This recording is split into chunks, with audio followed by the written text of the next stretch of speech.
আমি বড় মাদার চোদ জানি। क्या बोल रहा है ये? এখানে বড়, মেজো, সেজো তিনটে মাদারচোদ আছে, আর তার থেকে বেশি মাদারচোদ যারা চুপ করে বসে আছে, প্রতিবাদ করছে না। আমি বড় মাদার চোদ। ওই বড় মাদারচোদের জন্য বড় ব্যবস্থা আছে, সেটা আমি বলবো, তোমরা শুনে যাবে, ঠিক আছে? কাকে রে মারতে করে দেখ তোকে আমি বল। তোকে মারতে দেখ করে দেখ নাই বল। এর মধ্যে এতগুলো মানুষ রয়েছে, তার মাঝখানে এই যে বড় মাদারচোদ এত বড় বড় কিস্তিগুলো দিচ্ছে।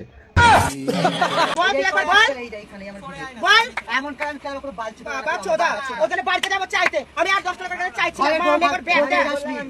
তোকে পেলে আমার। তোকে পেলে আমার। মা মেগো এমন কেন কারণ না করে বালছি তো পারবে না কেউ আমার। কে রে তুই ভাই?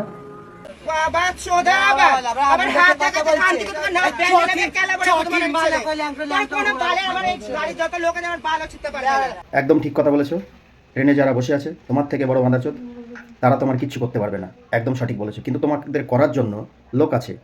বন্ধুরা, যখন এই ধরনের কোনো কিছু ঘটবে, আপনারা 139-এ ট্রেনের হেল্প নাম্বারে ফোন করবেন এবং আরপিএফ নাম্বার 182-তে ফোন করবেন। যাবে তাদের দণ্ডিত করবে এবং তাদের কিন্তু সাজাও হতে পারে। এরা সেটা হয়তো জানে না মূর্খরা, যার ফলে এত লাফায়। আর আপনারাও হয়তো অনেক কিছু জানেন না, যার ফলে এরা এত পেয়ে বসে। একটাই কথা বলবো, সম্মান সবাইকে করুন, কিন্তু প্রতিবাদ করুন, ঠিক আছে? সবাই মিলে যদি এদেরকে ধরেন, তাহলে এদের বলতি বন্ধ হয়ে যাবে জায়গায়।